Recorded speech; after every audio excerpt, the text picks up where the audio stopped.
हमारे इस channel Ganga cassette को लाल बटन दबाकर सब्सक्राइब करें व घंटी के निशान का बटन दबाएं ताकि सभी नए वीडियो आप तक तुरंत पहुंचे बिल्कुल मुफ्त।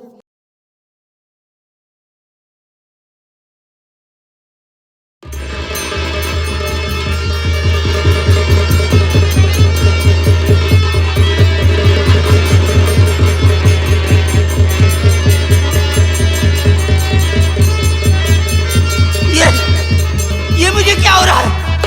पूजा पूजा पूजा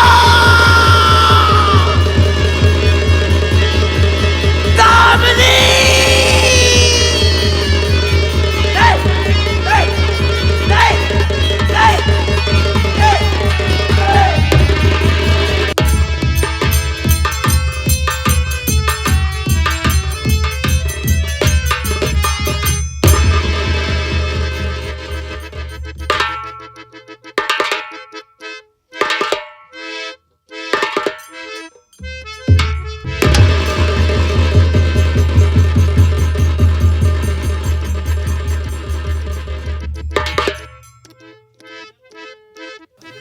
भैया भैया ओ भाई, या भगवान यहाँ पे कोई दिखाई नहीं दे रहा है। भाभी, या भगवान, यहाँ पे खून के छींटे और खाना बिखरा हुआ। ऐसा तो नहीं लग रहा हमारे भैया को किसी ने मार दिया। यहाँ पे खून बिखरा हुआ है। मैं इसी वक्त थाने जाती हूँ और मैं अपने भाई जरूर पता लगाऊंगा। इसी वक्त जाती हूँ। भैया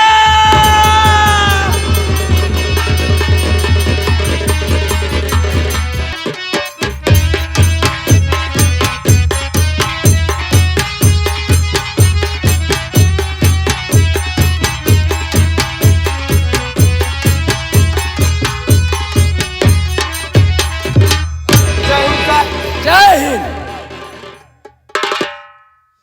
इस वक्त चौकीदार थाने में दिखाई दे रहा है। चौकीदार साहब, मुजरिम को लेकर आओ। आया साहब।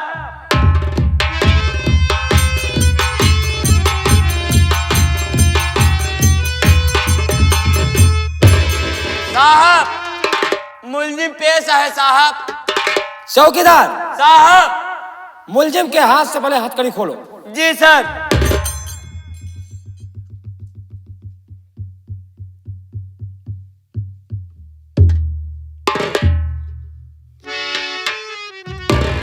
सर, हथकड़ी खोल दिया। देखिए विजय बाबू, इस वक्त तुम थाने के अंदर हो। आज हम तुमसे जितनी बात पूछेंगे उतनी बात तुम साफ साफ बताओगे, और जरा सा झूठ बोलने की कोशिश किया तो जानते हो मुझसे बुरा कोई नहीं होगा। सुनो मेरी बात को।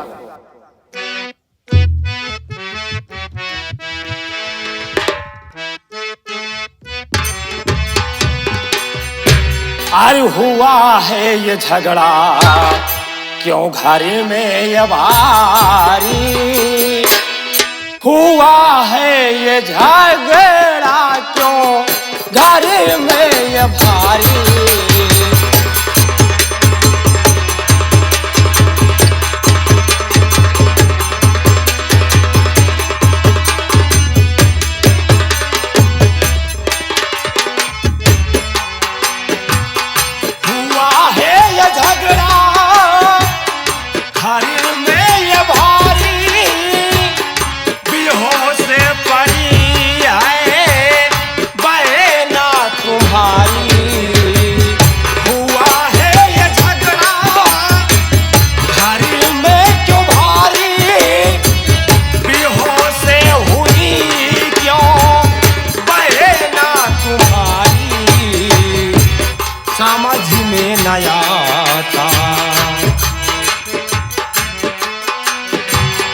समझ में न आता ये बातें तुम्हारी, समझ में न आता ये बातें तुम्हारी।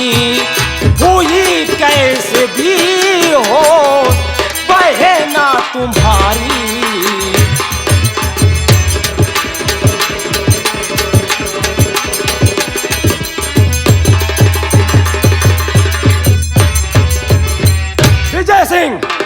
मैं जानना चाहता हूं कि ये बताओ तुम्हारी बहन क्या खता किया था, उसका गला दबाकर उसे क्यों बेहोश कर दिया, यही मैं जानना चाहता हूं। बताओ साहब, साहब बताओ, नहीं साले इतनी लठ मारेंगे तुम्हारी दिमाग की बुद्धि खो जाएगी बे। दरोगा बाबू, बोलो। सब कुछ बताऊंगा, कुछ भी नहीं छुपाऊंगा। बोलो, क्या कहना चाहते हो? अरे हुआ घर में झगड़ा साहब, हमारे है भारी, बहन का गला दावा पत्नी हमारी, हुआ साहब घर में झगड़ा हमारे है भारी, बहन का गला दावा पत्नी हमारी, हुआ। क्या हुआ साहब, क्या बोल रहा है?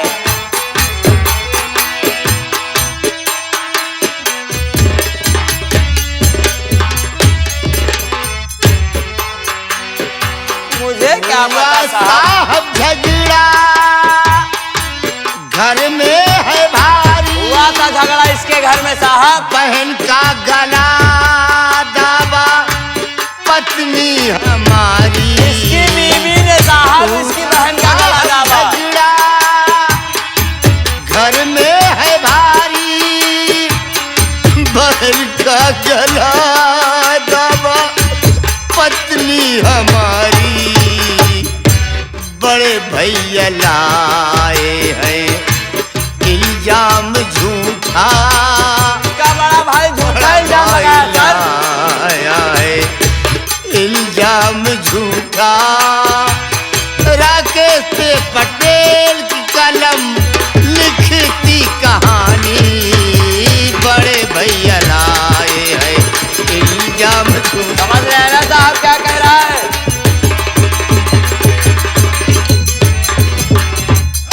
साहब, मैं उस परम पिता परमेश्वर की सौगंध खा के कह रहा हूं,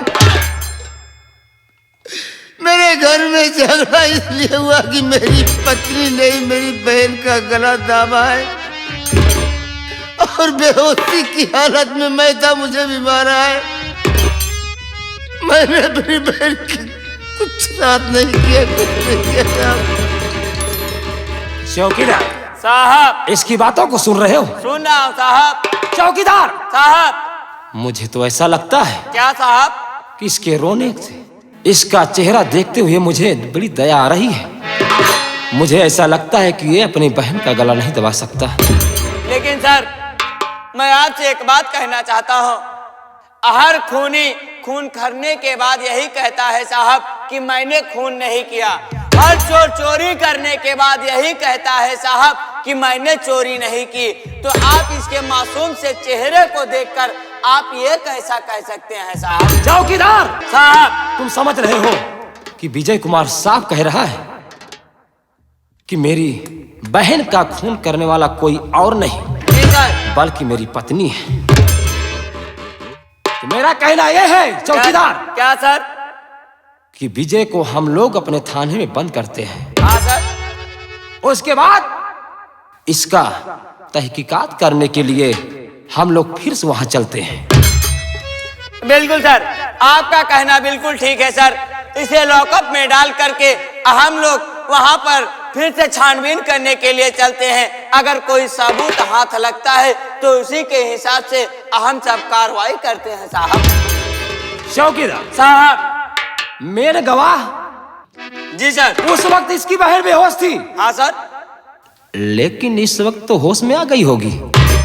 अगर इसकी बहन ने कह दिया कि मेरा गला मेरा छोटा भाई दबाया है, तब तो हम तुम इसके ऊपर जुल्म ढा सकते हैं, कुछ भी कर सकते हैं, केस भी बना सकते हैं। बिल्कुल सर। लेकिन जब तक इसकी बहन का हम तुम वहां पर बयान नहीं लेंगे, तब तक कोई केस कुछ भी नहीं करेंगे।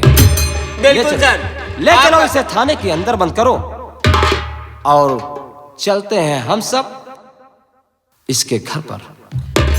ठीक है सर, हम इसे हथकड़ी लगाकर साहब थाने ले चलते हैं, उसके बाद हम लोग चलते हैं सर छानबीन करने के लिए। ठीक है सर, आइए सर चलते हैं। घबराओ नहीं विजय कुमार, अगर सबूत मिल जाएगा तो हम सब वादा करते हैं कि तुमको ले चल के कोर्ट से, हो सकता है मालिक ने चाहा तो तुम छूट जाओगे। ऐब झूठा लगाया जा रहा है।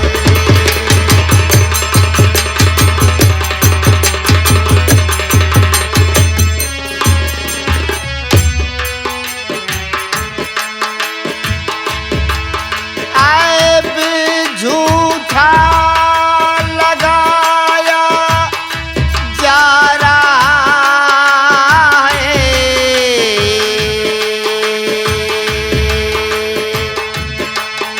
मुझे मुजरिम बनाया जा रहा है। चलिए सर, चलिए सर, अब आप आगे चलिए। थाने के अंदर ले चलो। ठीक है सर, चलो।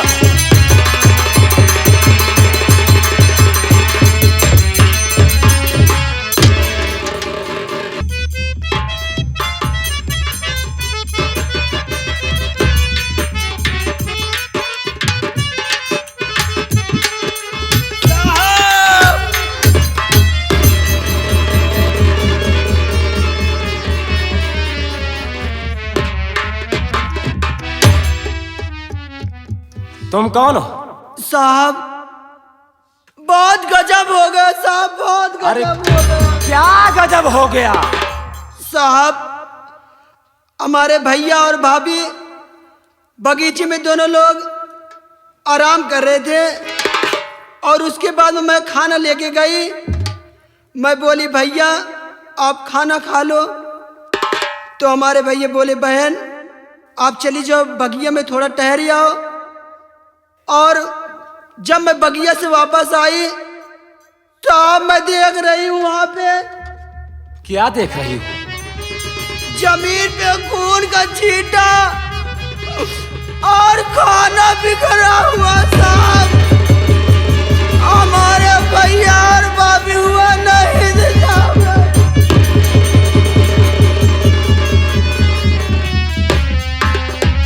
साहब आपके हाथ जोड़ती हूँ, आपके पाँव पड़ते, मेरे भैया को बचा लो साहब, नहीं तो हम किसके सहारे रहूंगे साहब, किसके सहारे रहूंगे। देखिए देवी जी, मैं इसी वक्त जहां पर तुम्हारे भैया के साथ हादसा हुआ है मैं चल रहा हूं। हम वो देखेंगे, उसके बाद उसका तहकीकात करेंगे। साहब बहुत जल्द चाहिए, चलिए साहब, हमारे भैया ना रहे इस दुनिया में तो हम कैसे जिएंगे साहब, कैसे? आओ आओ मेरे चलिए, साथ इसी वक्त चलते हैं, आओ।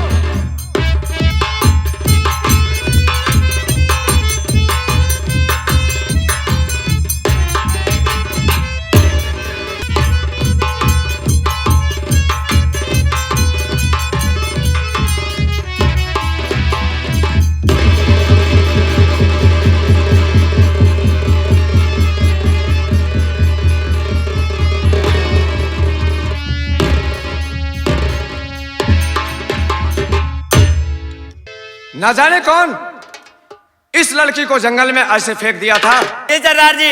और ये इस समय बेहोश पड़ी है। हाँ सरदार जी। तुम्हारा एक काम है। क्या सरदार जी? ये सामने देख रहे हो जो पानी बह रहा है? हाँ सरदार जी। जाओ वहां से पानी लेकर आओ और इसके मुंह पर छींटे मारो, हो सकता है लड़की होश में आ जाएगी, तब हम इससे पूछताछ करते हैं। ठीक है सरदार आखिर जी, मैं जाता हूँ नदी से पानी लेकर आता हूँ सरदार जी। ठीक है, जाओ लेकर आओ।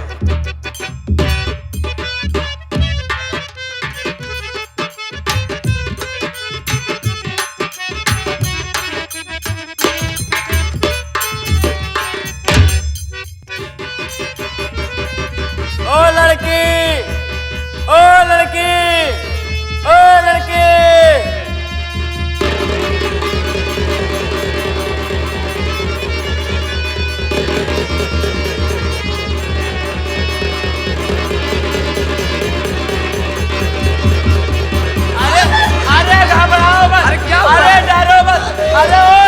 घबरा रुक जा अरे घबराओ मत, डरो मत, घबराओ मत, हम लोग अच्छे इंसान है, घबराओ मत। आओ आगे आओ। ओ देवी आओ जी। मेरे पास आओ। घबराओ मत। आओ। मैं जितना आपसे पूछता हूं आप पहले बताओ कि आखिर यहां कैसे आई थी। मैं जो पूछ रहा हूं मुझे बताओ, ठीक है?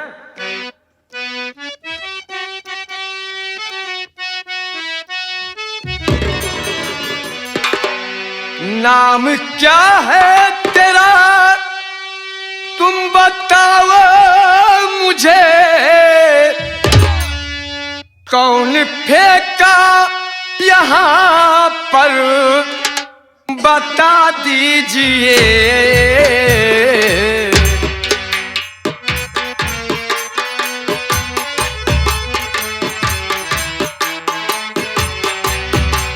कौन सी गलती ऐसे जो तुमने किया, कौन सी गलती ऐसी जो तुमने किया, एक कौन यहाँ पर बया कीजिए, कौन सी गलती ऐसी।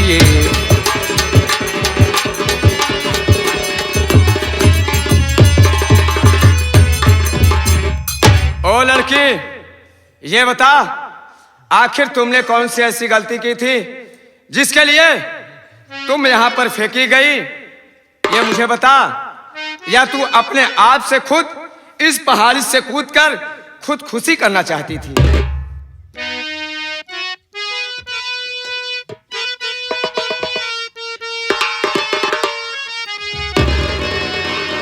अरे खाके काटा कसम भगवान की,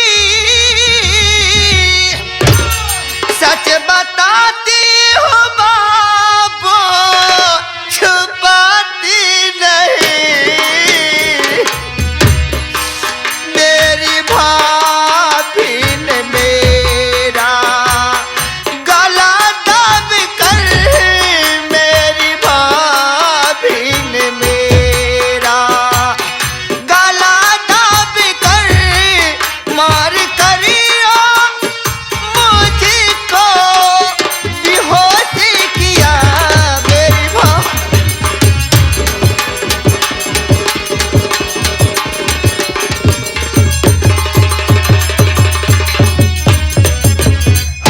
बाबूजी, हाँ बोलो। मेरी भाभी माँ ने मेरा गला दाब दिया और मैं चिल्ला रही थी कि छोड़ दो भाभी छोड़ दो।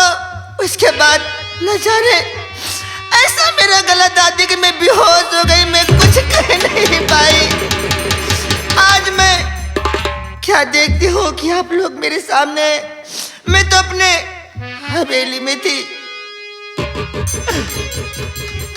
मैं हमारपुर की रहने वाली हूँ। हाँ हाँ मेरा नाम राधा है। मेरा छोटा भाई जिसका नाम विजय सिंह है, मेरे बहुत तेज बुखार आ रहा था, खांसी भी आ रही थी। मेरे भैया मुझे लिवा कर अस्पताल गए। अस्पताल से जो आए तो जो मेरी बड़ी भाभी थी, उनकी बहुत मुझे याद आ रही थी। अगर आज मेरी आशा भाभी होती दुनिया में ते दिन देखने को न मिलता। लेकिन जो मेरी छोटी भाभी है वो मेरे बड़े भैया के कुर्सी पे बैठ के न जाने क्या बातें कर रहे थे। छोटे भैया बड़े भैया से वार्तालाप हुई, झगड़ा हुआ। बड़ी भाभी आज इस दुनिया में होती तो ऐसे दिन देखने को न मिलते बाबूजी। छोटी वाली भाभी बड़े भैया से बाहर बोलने लगी और मेरे छोटे भैया को मेरे बड़े भैया ने उनको भी न जाने कहा मार के फेंक दिया। मुझे कुछ नहीं मालूम है, सिर्फ इतना मैं जानती हूँ कि बड़े भैया छोटे भैया का गला पकड़ के दाब रहे थे तो मैं भाभी का गला पकड़ ली। इतने में बड़ी वाली भाभी ने मेरा सरदार जी। मैं समझ गया। अरे मस्त तो सोचता था कि तू कोई पराई लड़की निकलेगी, लेकिन मुझे नहीं मालूम था कि तू मेरी बहन की ननद है। ये क्या कह रहे हैं? अरे तू जिस बड़ी भाभी की बात कर रही है ना, हाँ, मैं उस तेरी बड़ी भाभी का भैया हूँ। ये क्या कह रहे हैं आप? हाँ मेरी आशा जो मेरी बड़ी भाभी थी, तुम उन्हीं के भाई हो? हाँ। या मेरे मालिक। और जानती है मेरी आशा बहन कैसे मरी? अरे मेरी आशा बहन को कोई दूसरा नहीं, ये क्या कह रहे? बल्कि तुम्हारे बड़े भैया संग्राम सिंह ने मेरी बहन को मारा। और जब मैं तुम्हारे भैया के पास पहुंचा, उससे पूछताछ की कि जीजा जी मुझे ये बताओ कि आखिर मेरी बहन कैसे मरी। तो जानती हो, मैं तो जानता था, क्योंकि मैं उस समय जब हॉस्पिटल में गया ना, वहां की नर्स ने मुझे सीसीटीवी कैमरे की नजर से जाके मुझे पूरी हकीकत दिखाई। लेकिन फिर भी मैं जी से ये पूछना चाहा कि जीजा जी मुझे ये बता दो कि आखिर मेरी बहन की खता क्या थी, जो कि मेरी बहन को आपने मार दिया। लेकिन जब मैं पूछने पहुंचा ना, तो तुम्हारे बड़े भैया मुझे लात घूंसों से मारे। और जानती हो, मुझे 12 साल की उम्र में पहाड़ी के नीचे उठा के फेंक दिया। और इसी वजह से ये जो हमारे साथी दिखाई दे रहे हैं ना, इनके सरदार ने मुझे पाया और मुझे पाला पोसा, और आज मुझे भी सरदार बना दिया। तब से मैं डाकू मदन सिंह बन गया, और तब से मैं यही तलाश कर रहा हूं कि जिस दिन मुझे मौका मिल जाएगा, उस संग्राम सिंह को जब तक मैं मार नहीं दूंगा और अपनी बहन का बदला नहीं ले लूंगा, तक मैं सुकून से नहीं बैठूंगा। मैं जानती हूँ बड़े भैया और छोटी भाभी दोनों गद्दार है। सारे घर का इधर उधर करने वाले वही दोनों है। लेकिन मेरा छोटा भैया न जाने कहाँ इस दुनिया में होगा। मेरे तो कुछ समझ नहीं आ रहा है। आप तो मुझे बचा लिए, लेकिन मेरा भैया न जाने कहाँ होगा।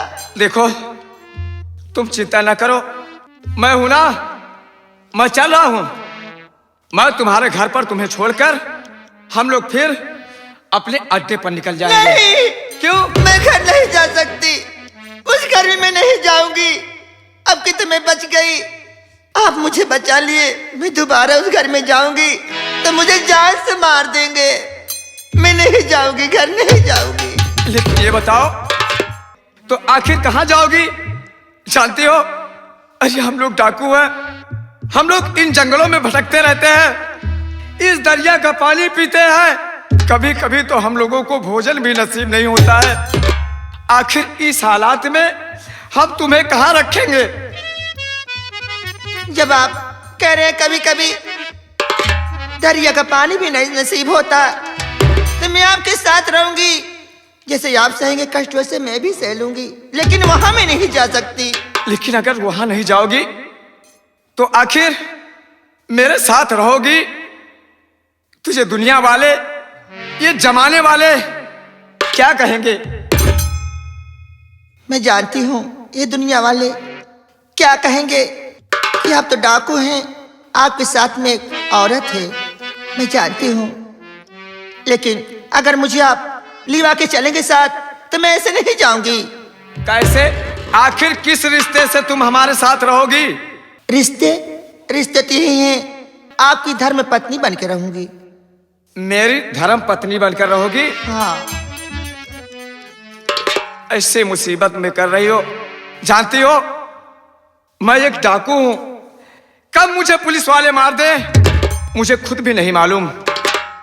लेकिन इस हालात में मैं तुझे अपने साथ नहीं ले जा सकता, लेकिन एक काम कर सकता हूं, चल के तुम्हारे लिए कहीं पर एक झोपड़ी बना देता हूं और तुम वहां पर रहना, और मैं हमेशा आते जाते तुम्हारा ध्यान रखा करूंगा। ठीक है, लेकिन ऐसे नहीं जाऊंगी जब तक कैसे? आप कहेंगे नहीं कि मैं आपको पत्नी के रूप में मानूंगा। सरदार जी, हाँ बोलो। अगर ये लड़की जिद कर रही है तो सरदार जी इसके दिलासा के लिए आप इसे अपनी पत्नी बना लीजिए और हम लोग चलते हैं, इसे उसी झोपड़ी पर छोड़ देंगे। उसके बाद हम लोग अपने अड्डे पे चलेंगे सरदार जी। ठीक है, अगर ऐसी बात है तो देखो झाड़ी के बगल में जो जगह दिखाई दे रही है ना, जी सरदार जी। वहां पर जाकर तुम लोग एक झोपड़ी तैयार करो। जी सरदार जी। उस झोपड़ी में रहेंगी। ठीक है और सरदार जी। जस्ट बगल में हम लोगों का अड्डा है। हाँ सरदार जी। ठीक है, जी सरदार जी। हम लोग आ जाके देख रेख करते रहेंगे। रात की मुझे डर लगता है। अरे डर नहीं रात में लगेगा। हम इसको भेज देंगे। हम लोग रहेंगे वहाँ पर, ताने रहेंगे। आपको आना पड़ेगा ना। हाँ सरदार जी। लेकिन जानती हो, तुम तो प्यार का इजहार कर रही हो कि मुझसे शादी कर लो, लेकिन मैं तुम्हें पहले से ही चाहता था। लेकिन मेरा कारनामा ऐसा था कि मैं तुमको बता नहीं पाया, क्योंकि जब मैंने तुम्हें बेहोश देखा तभी तुम्हारे ऊपर मेरा दिल आ गया। लेकिन मैं मजबूर था, आखिर ये लड़की है कौन, कहाँ की। अब तो मैं ये जान गया हूं कि मेरी दीदी की तुम ननद थी, इसलिए मेरे रिश्ते में हो, तो मैं तुझे दवाई। अपनी धर्म पत्नी बना लूंगा। खांसी की दवाई लिया हुआ। लेकिन मेरी बात सुनो, मैं कहना क्या चाहता, क्या अरे कहना पहले चाहते? का खांसी की दवाई लिया हुआ ना निपुर जाए। दिक्कत ना लो। हाँ। अब वो मिल गई है। हाँ। इसकी देखरेख, इसकी दवा, सब कुछ हम लोग करवा देंगे। ठीक है सरदार जी, आप आइए, मैं चलता हूँ, झोपड़ी तैयार करता हूँ। ठीक है, जाओ तुम लोग झोपड़ी तैयार करो। आओ चलो साथियों, आओ।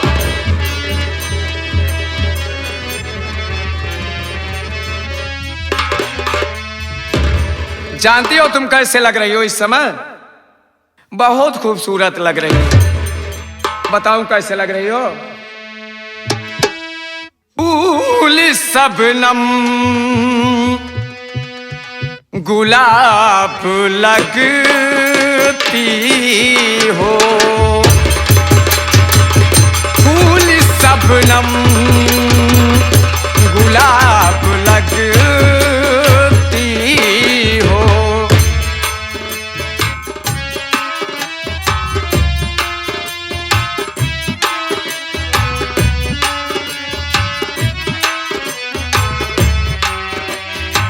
तू बड़ी लाजवाब लगती हो, तू बड़ी लाजवाब लगती हो, फूल सबनम गुलाब लगती हो।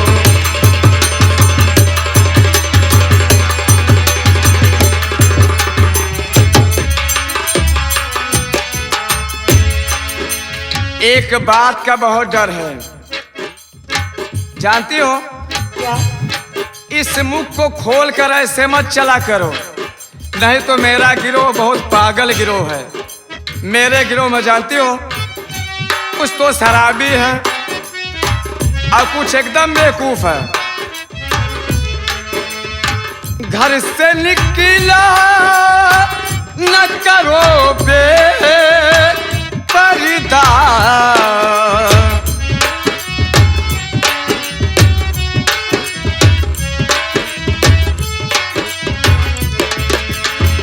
घर से निकला न करो बेपर्दा, सबकी नीयत खराब लगती है, सबकी नीयत खराब लगती है। चलो